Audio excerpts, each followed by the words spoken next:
charges flow. For current to be conducted, charges flow. But we talked about three materials, and which I just want to remind you. There's one called a conductor, there's one called an insulator, and there's one called a semiconductor.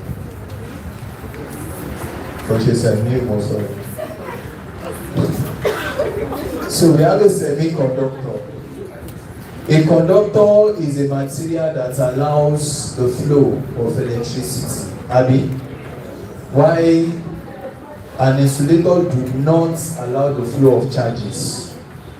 Why a semiconductor is in between?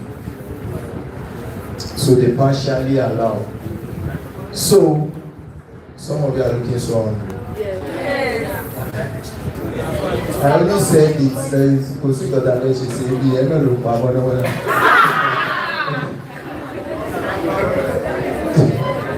so conductors conduct, insulators do not conduct, semiconductors partially conduct. So, and you know there are various examples. Now, when you're talking about current electricity, you need to know something. We have what we call, let me first talk about the symbols you will see before we talk about circuits. If you're talking about current electricity, you might be seeing all these symbols. One, all of you know what this symbol already means. It means a cell. Collection of a cell is called a battery, Abi, and it's usually DC, right? When you see a symbol like this, you know what that means. That's a source that we call an AC source, right? Now, you can have a symbol like this. This symbol is called a resistor. Then, resistor can also be represented like this. You have another type of resistor that can be regulated. That is called a rheostat. All these symbols, they are important to understanding your circuits. Then you have another symbol like this. This symbol is called a galvanometer. You also have a symbol like this.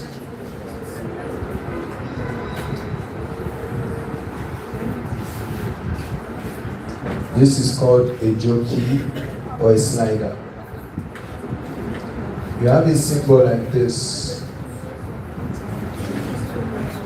This is called a diode. Are you following? When you see all these symbols, you also have a symbol like this, which can also look like this.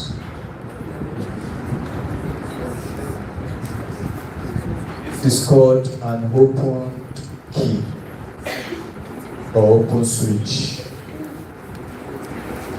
The symbol can look like this.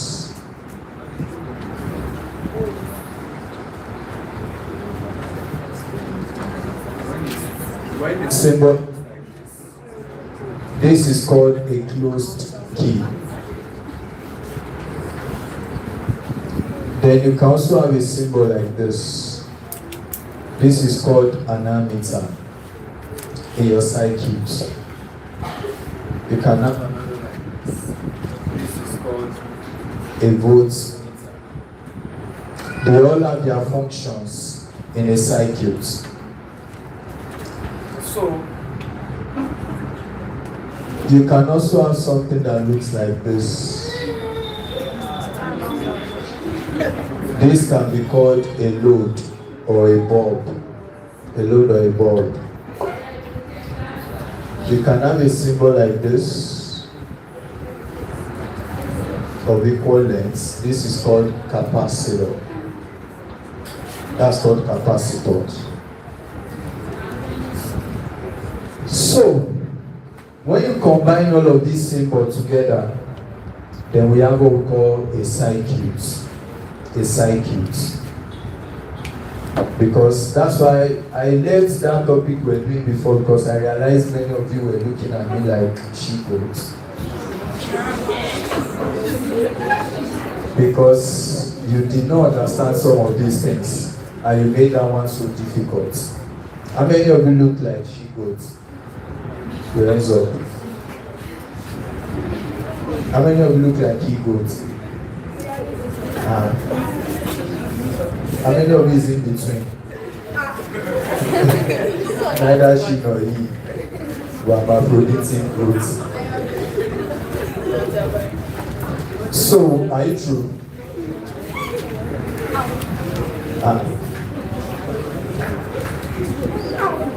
Oh, the people in Sola. Show no to woman lady. To go na she blush. Eji elevate to empire. Are you true?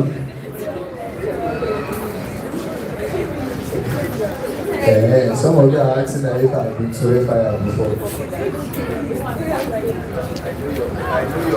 Who was you?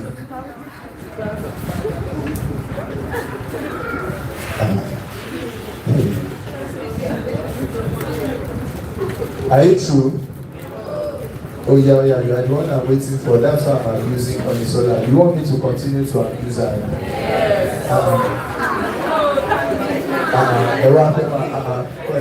Ṣé wọ́n wá kí igi èkó?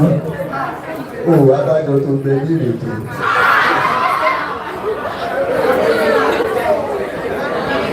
Sorry guys, you know I'm going about.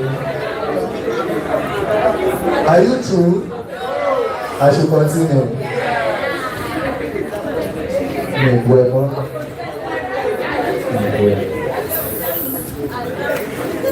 Oh yeah. So when I'm not giving notes, so when you combine all of these guys together, you have what we call a circuit. So you can combine them to operate things. If you, as this bulb is working now, there are a lot of these guys inside. There's a wire connected. That bulb now is the load. So anybody that wants me to connect something here now, they can give me an example. Then I start connecting them and it will work. So if you look at an example now, we have what we call a circuit. Let me just start from there. A circuit is the pathway. That's the pathway for electric current.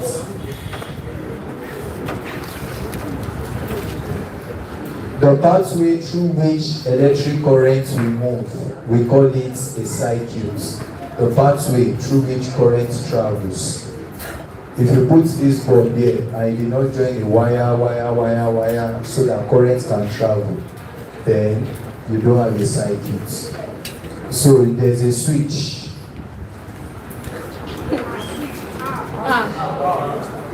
So switching it off, the bulb is off, all because the circuit is connected. Normally, if you look at all of these bulbs, they are all working together because just a single switch controls all of them, and that is what we call a series connection. This one is also in series. All of these guys are in series. So sometimes when one is affected, it can affect the others. And all. But let's move on. So now, if current will flow, it can flow in 2-3 forms. We have what we call an open circuit. The word open circuit means that current is not flowing. No current. No current. So, this is an open circuit. The bulb is not coming on. It's an open circuit.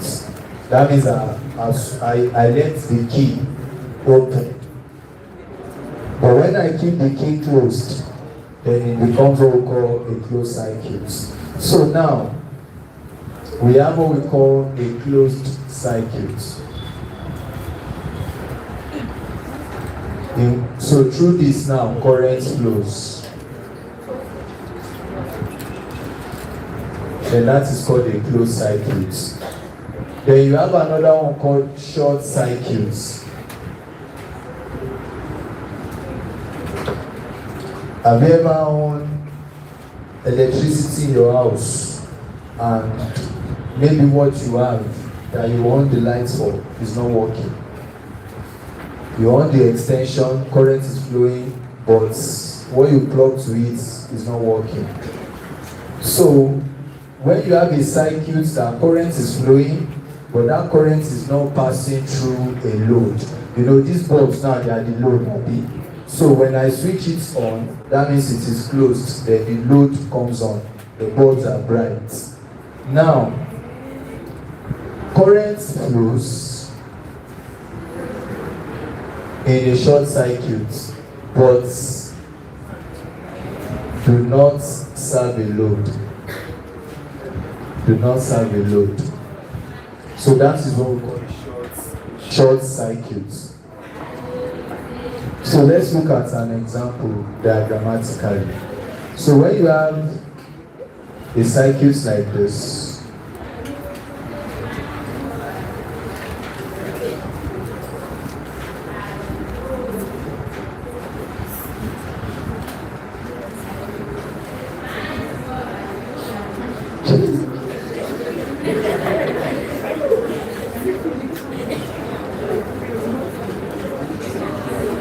should be to reach your turn.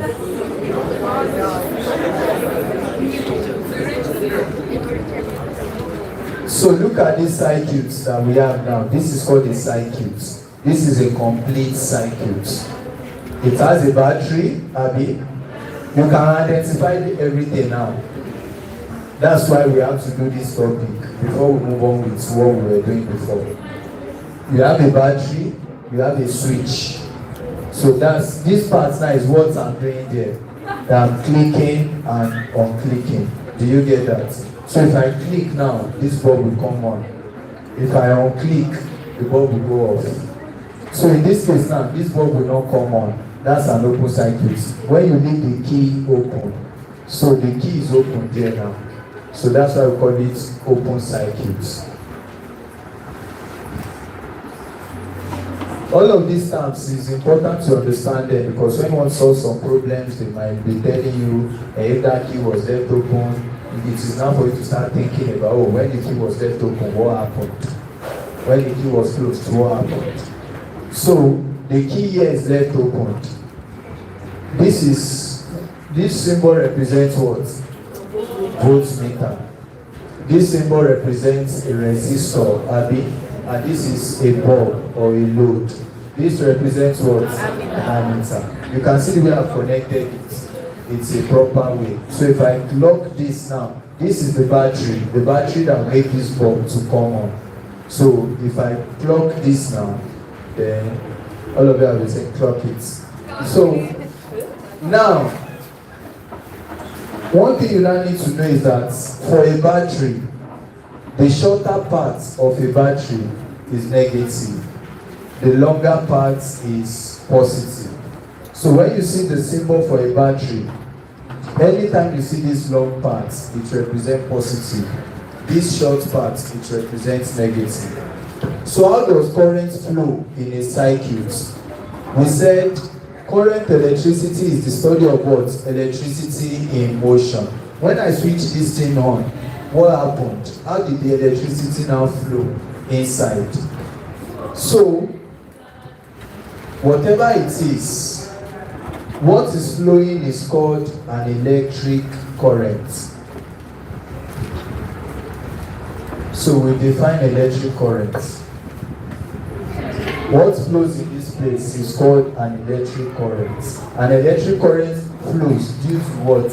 Charges. Currents to be conducted due to charges flowing. So electric current is defined as the rates of flow of electric charges. Electric current is defined as the rate of flow of electric charges. That is what is flowing in the circuit. So the rate of flow of electric charges is electric current. And it is given as I, that's the symbol for electric current, equals the Q dt. Making Q the subject of the formula, I can just simply put that Q is equal to IT. Now note something. Q, which you have talked about before under Coulomb's law. What's the symbol for Q? Meter. The what's it called? The unit for Q is coulombs, Abi, and the unit for time is what? Second. So the unit for Q is coulombs. Please don't forget that. And time is second. So the units of current can be coulomb per second, and that coulomb per second is called ampere. Ampere is called ampere. So the units of electric current is ampere. Is that taken? We are going step by step. So electric current is defined as the rate of flow of what? Electric charges. And that is the Q dt. Electric charge. Q is known as electric charge. So the rate at which electric charge flows is what we call electric current. Now, this current that is flowing, how does it flow? Is another question they can ask you. How will the current move in Udiba? Charges or electrons, they move in opposite direction to the flow of currents. Electrons move in opposite direction to the flow of currents. You need to note that. If electrons are not moving, currents will not move. These negative parts from what you did in electrostatics, negative means there is excess of electron. So electron always move from negative to positive in a circuit. Electron will move from here to here. So it's always move from negative to where? Positive. But currents move in opposite direction. Is a statement you have to take note. Electron always move from negative to positive, while currents always move from positive to negative in an electric circuit. So in a circuit, both electron and currents, that current is usually called conventional current because it's just an assumption. There's nothing to use to say why that happened. Why is it that electron is moving in opposite direction to current? But we call it conventional current. So now, if I have a circuit and current is flowing in the circuit, so let's say this is the battery now. So if I ask every one of you by now, you should be able to tell me. The current in this circuit, is it moving towards the left or towards the right?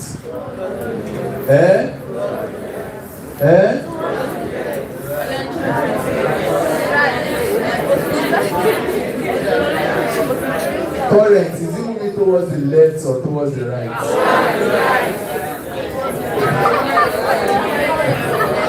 I know it's English that is your program.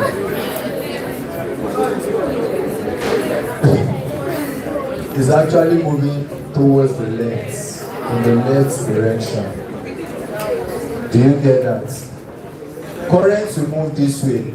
Electrons are the ones that flow this way. So I don't need to show you electrons flowing, but current moves this way. So they can ask you, how do we even measure that electric current? So the current that is flowing towards that left, if I want to know the value, how do I know it? So we use an instrument, and that instrument is called ammeter. Ammeter is used to measure electric current. So that's why if you look at my symbol, there's a symbol here that represents ammeter. Abi? That's what you have here. So ammeter represents is an instrument used to measure magnitude of electric current. So if you want to know how much current is flowing, then you use an instrument, and that instrument is called ammeter. Are you there? What are the things you need to note about ammeter? One, it must be connected in series. Ammeter must be connected in series. That's one of the things you need to know about ammeter. Now, let me explain to you why it has to be connected in series. What's the difference between series and parallel is the next question, which you should have known from capacitor that you have done. So, but let me just bring a short assumption. This is a battery, and it sends current out. Then the current starts flowing, and it keeps going. It gets to a stage, the current makes something like a branch like this. Now, one thing you will notice is that as this current I is flowing, when it gets here at this point, it has two options: go this way or go this way. This current I that is flowing, so when it gets here to be divided, then this one can still be called probably I1, and this can be called I2. I can say my I is equal to I1 plus I2, true or false? Because it is I that divided, Abi, because it's flowing this way, then when it gets here. Now, if the current continues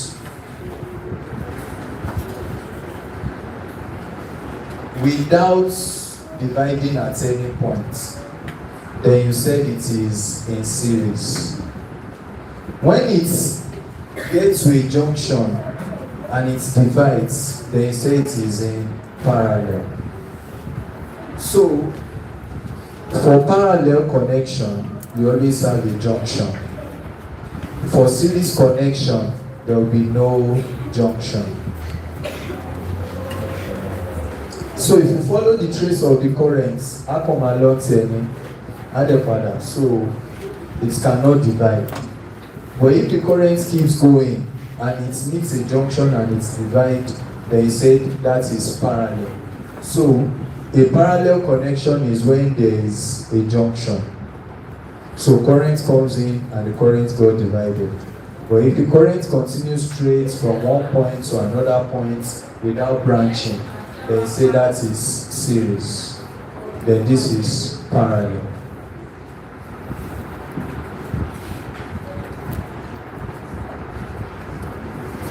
So now, we said your ammeter must be connected in series. Now let me show you something. Imagine that this is the current that is coming from the source. You see why you have to connect it in series now. If this is the current coming from the source, if I put ammeter here, what do you think that ammeter will read? I1. But is it I1 that is coming from the source? How we are getting it? Let's say that what I have here is 10 ampere. Then when it's divided, this is 7 and this is 3. That means that what is coming from the source is 10 ampere. But when you get here, what do you think this one will read?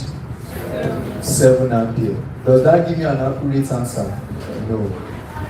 But if I put the ammeter somewhere here, then it's in line with this, just a symbol. So it does not mean that there's a junction. No. It's just a symbol to say that, oh, there's an instrument there along that path. That is ammeter. So now, what do you think this one will read? 10 ampere because it is in line with the current. Do you get that? So this one, if I plug another one here now, this one's already plugged in parallel, but this one is in series. So you don't plug, if I put ampere here now, if I put the ammeter here, this will read what is coming, Abi. While this place now is divided, so that is why your ammeter must be connected in series. So they can ask you, how do you connect your ammeter in a circuit? You connect it in series. Is that okay? The next thing you need to know is that your ammeter must have what we call a low resistance. A low resistance. Resistance is defined as the opposition to the flow of current. A low resistance. We are still going to talk about resistance and quickly look at how it is. I'm just trying to at least let you, when it's 3, you can let me know. So we can stop. Now, resistance is defined as the opposition to the flow of electric current. It does not want electric current to move. So, the higher the resistance, the lower the current. So if you look at what we have here now, I'm using an ammeter. That ammeter is designed.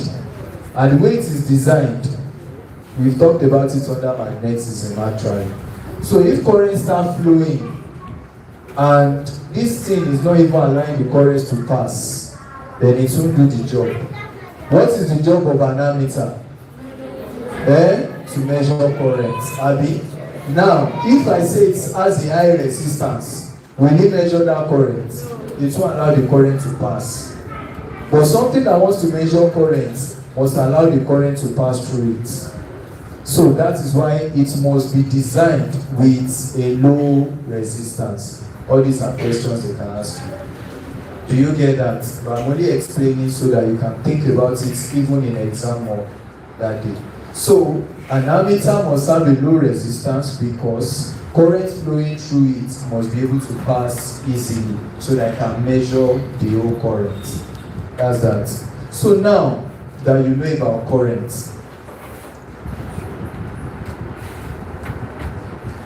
quick question.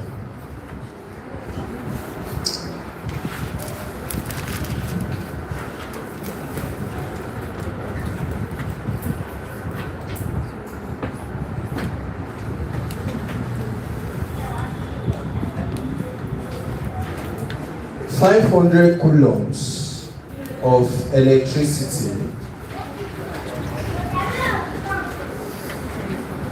flows through a circuit.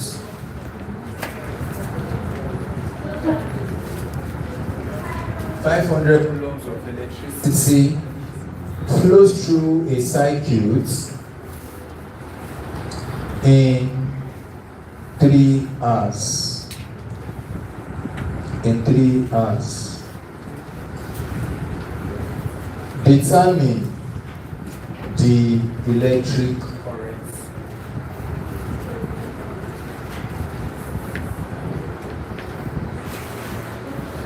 Determine value of the electric current. Determine the value of the electric current. It's a direct question. So you have 500 coulombs of electricity flowing through a circuit, and it flowed for 3 hours. You are now to determine the value of the electric current that runs through the circuit in 3 hours. It's going to be a constant value though. So what is the value going to be? So how do we solve it? We have Q, Abi, and Q is what? 500 coulombs, right? And what's the time? So we have to convert that time to second. How do we convert it to second? Multiplied by 60 times 60. Do you understand that? So what would that give us? 8,800 seconds. So that is the time. So in order to get current now, current is equal to Q over T, right? And your Q is 500 over 10, 800. What's the answer? 0.046 ampere. So that is the current that is flowing through the circuit. 0.046 ampere. Can we move on?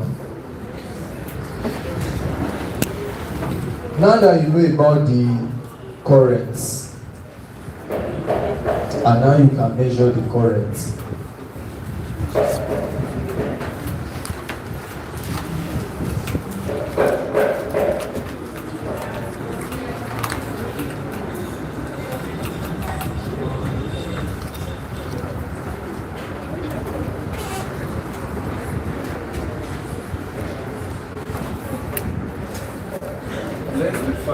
Let's define the next thing.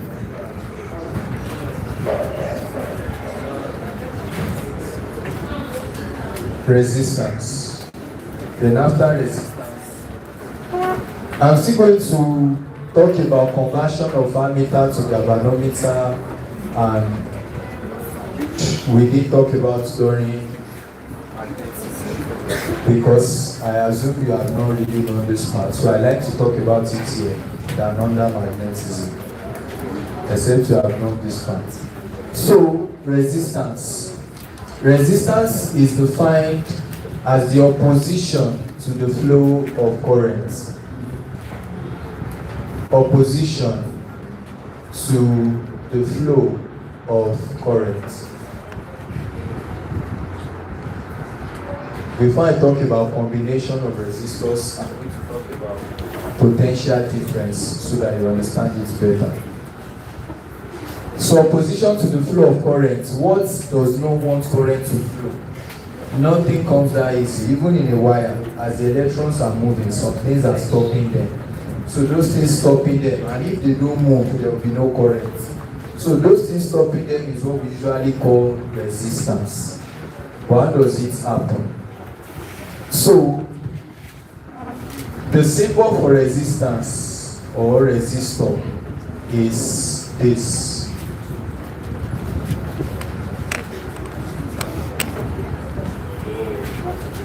And the unit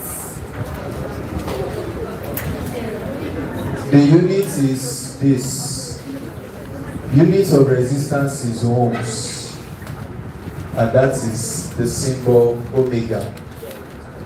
That's the symbol. So the unit is ohms and the symbol is omega.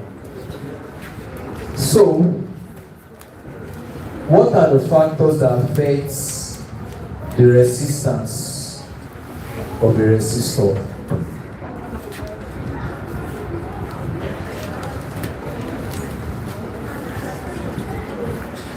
So factors affecting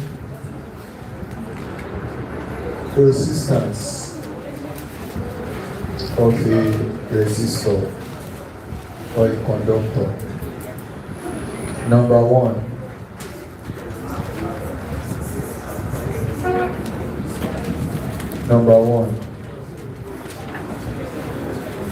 resistance is inversely related to length, to area. Resistance of a conductor, change it to conductor. Factors affecting resistance of a conductor. Resistance is inversely related to area. It means the higher the area of the conductor, the lower its resistance. And what does that mean?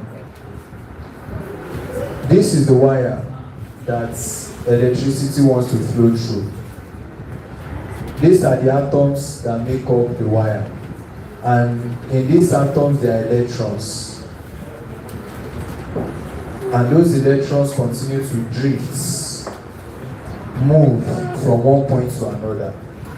They want to move from A to B. But now, You have another conductor that is this big. Then you also have the atoms. Then this one has its own electrons too, just for analogy's sake. Then it goes from A to B. So they now ask you, the electrons are usually overlapping in metals. They now ask you, between this scenario E and F, which one can the electrons flow easily?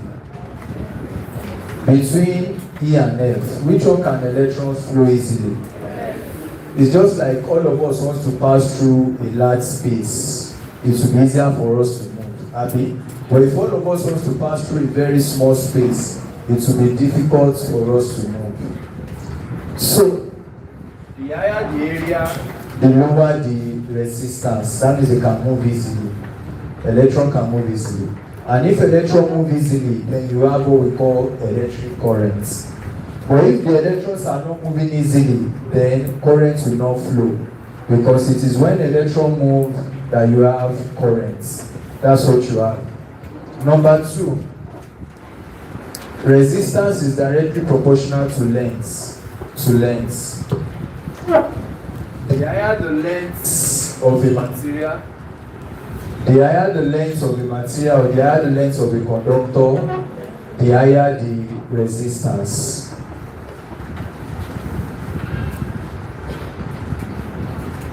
So you have a material that when current is flowing, it has to flow of the same cross-sectional area. And you have this. The higher the length, the higher the resistance. There are several atoms here. Just so to say, let's just say of the same cross-sectional area. Electron wants to flow from here to here. From A to B. An electron wants to flow from here to here too. For this other part, it will be easy for the electron to just move from A to B here because it's a shorter length. But for this, it will take the electron a lot of stress to move from A to B because of all of these atoms. So, if the length, if it is longer, electron find it difficult to move. But if it is shorter, electron can quickly move from one point to another point, and that will bring about current. So, the longer one has a high resistance, while the shorter one has a low resistance. Koto lọ láti bí by sí bí by, the electron will be restricted compared to going from here to here. So it's easier to move here. That's what we mean by low resistance. But it's fast. What did I say? It's faster to move here, Abby. That's low resistance. But here, it's slower or it's difficult to move here. So the electrons here, they find it difficult to move here. Then that is what we mean by high resistance. So if it's difficult for the electrons to move. Next one. We have what we call the nature of material. Nature of the material. Nature of material is called resistivity.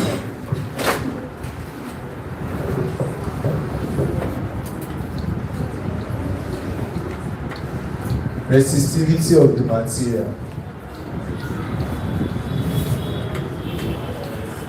You don't expect iron to conduct the same way. The best conductor of electricity is silver. Silver is the best conductor, which is higher than copper. Abi? Which is higher than aluminium, and so on. If you're talking about conductivity, it depends on materials. Silver conducts more than copper. So nature of the material tells which one will resist and which one will conduct more. So at the end of the day, we are going to have R to be equal to rho L over A. Or just say that R is inversely related to A, Abi, directly related to L. And if you introduce your constants of proportionality, you are going to have R equals rho L over A. I just want to end this one. A lot of you look like you have not eaten in 1 week. And you have a lot to do. So, R is equal to rho L over A is another formula that you need to note. So from this now, the higher the area, the lower the resistance because they are inversely related. The higher the length, the higher the resistance because they are directly related. So another thing that affects resistance of a conductor is temperature. Temperature affects the resistance of a conductor.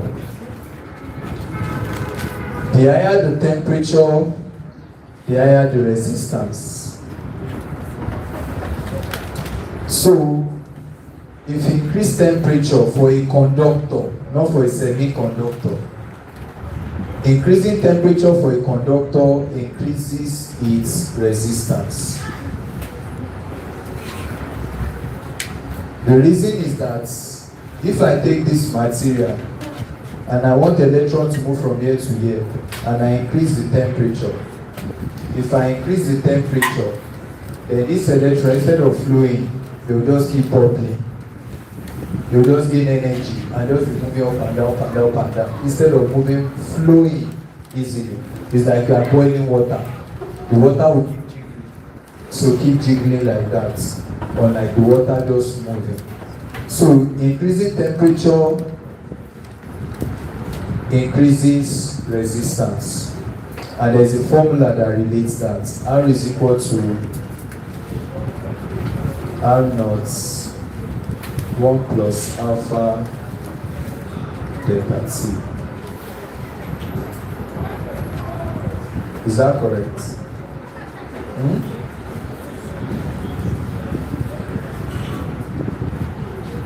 Yes, that should be correct. So you can be asked to calculate the resistance at a particular temperature. So the resistance at that particular temperature is going to be the initial resistance, coefficients of thermal conductivity, then temperature at this point minus temperature at this point. That is T final minus T initial. So that's the formula that relates temperature and resistance. Question.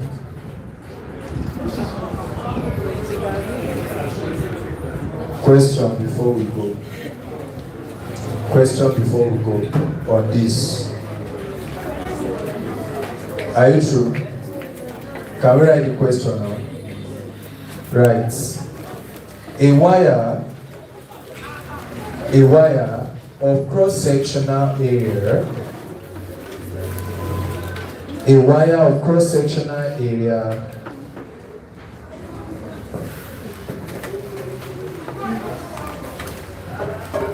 100 cm squared, 100 centimeter squared, a wire of cross-sectional area of 100 centimeter squared has a length of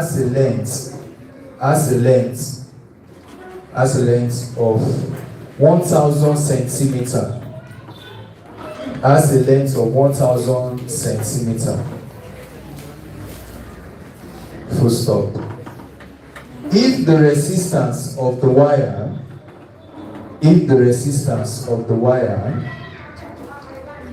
is 20 ohms, if the resistance of the wire is 20 ohms, Determine the resistivity of the wire.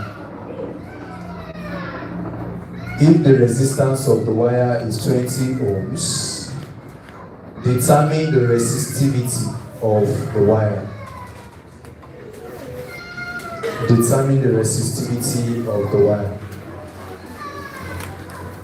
So, are you expected to do this?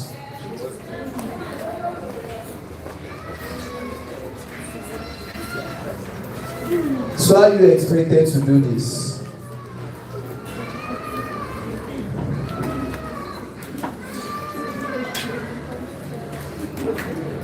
Oh yeah.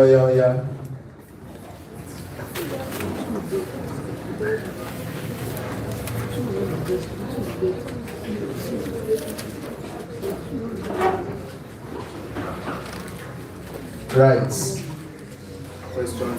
Question 2.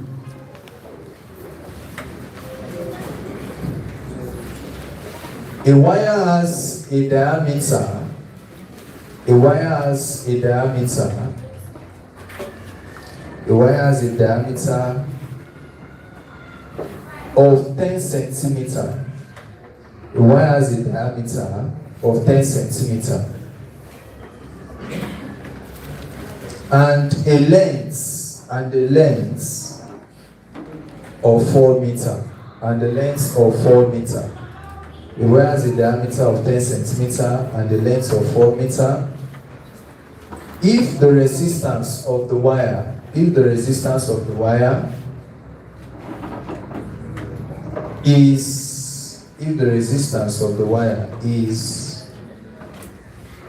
100 ohms. If the resistance of the wire is 100 ohms, determine its resistivity. Determine its resistivity. Leave your answers in the comment section. And don't forget to subscribe to our YouTube channel. Follow, like, comment, and share. Share with others if you found the channel useful. If you do not find it useful, delete it on your app. So, tell a friend to subscribe to our YouTube channel. The video is going to serve you for a very long time. Serve your younger ones for a very long time. And we're still going to be teaching you the 100 level works. From there we move to the 200 level, to 300 level, to 400 level. If you're studying medicine, we teach you 500 level. We teach you to 600 level. So we teach you anatomy, we teach you biochemistry, we teach you physiology, medical physiology. So subscribe to our channel so you stay updated for all of it. Bye bye.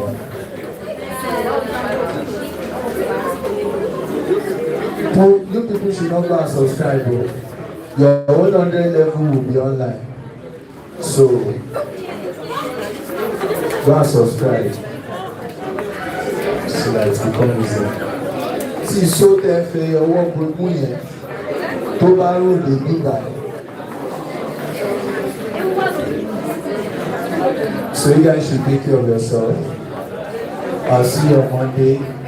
All of you should go and comment on the video and leave your answer for the assignments in the video on YouTube.